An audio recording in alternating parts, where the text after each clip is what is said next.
penyidik melakukan pemanggilan dengan nomor surat 7435/11/2002 di Tipeksus terhadap klien kami yang pertama Siti Nubarani untuk melengkapi laporan yang terdahulu yang tentunya tahapan-tahapan yang dilakukan oleh Irfan agak lambat sehingga penyidik minta keterangan kembali. Nah, walaupun PT Irfan sudah melakukan upaya melakukan pendekatan dengan klien kami, namun belum ada kesepakatan.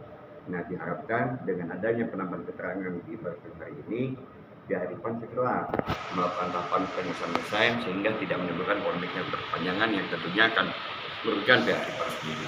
Itu.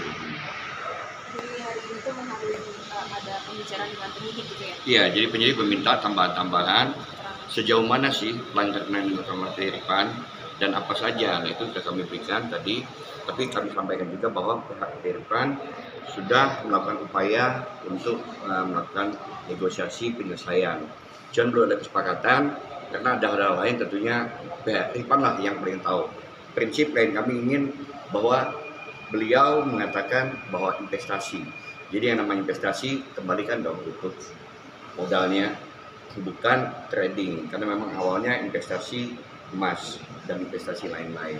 Tadi sudah disampaikan juga pada penyidik bahwa namanya investasi itu bicara keuntungan dan bicara kerugian, tidak total loss. Kalau total loss kan bukan namanya investasi. Misalnya kan kita benar-benar modal. Paling tidak kalau modalnya 600 juta, untung sekian. Kalau berrugi dia tidak lolos. Allah silang begitu saja. Itu saja. Kasusnya sendiri posisinya penyelidikan atau sudah penyidikan? Nah, saat ini sedang mengumpulkan bukti dalam masa penyidikan. Tapi tadi penyidik mengatakan dalam waktu yang cepat harusnya akan dinaikkan. Mereka sedang mengumpulkan bukti-bukti lagi ini. Berarti penyidik menyatakan sudah ada unsur pidana gitu ya? Belum, masih mengumpulkan bukti-bukti ya. Dari ini hari ini kan penyidik kemarin memanggil pelapor pihak Irfan, lalu dilakukan cross check atas keterangan terlapor di cross check pada klien kami. Nah, klien kami itu menyampaikan bahwa terlapor mengatakan A, bagaimana dengan pelapor? Sudah dilakukan itu semua. Terlapor PT Irfan. Irfan Inasindo Berjangka. Oke, nama Polres, nama tradingnya?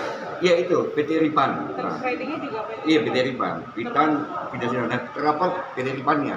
Perusahaannya, iya. Telapornya Ibu Siti Nubarani. Ibu Siti Nubarani. Personal? Iya, personal. Kerugian terlapor 600 juta. Nah, pelapor 600 juta.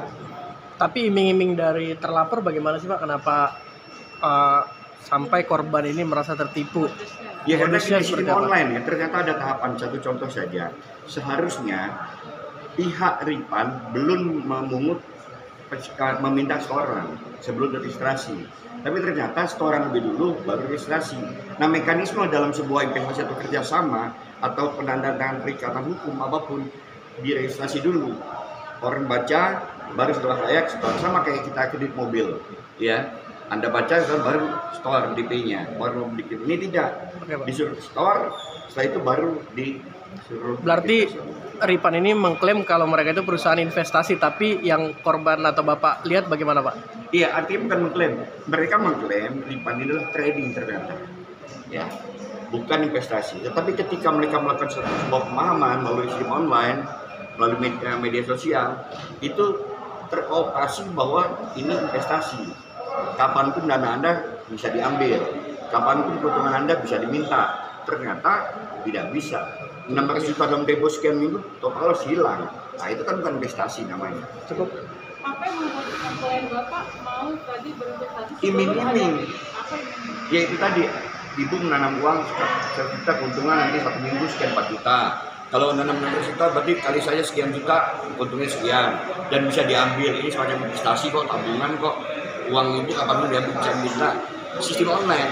Kita bayangkan bagaimana mungkin kepala dan ingatan kita ketika sistem online terus disampaikan sesuatu sambil membaca, pasti kita akan terkontaminasi dengan hal-hal yang sifatnya menjanjikan itu.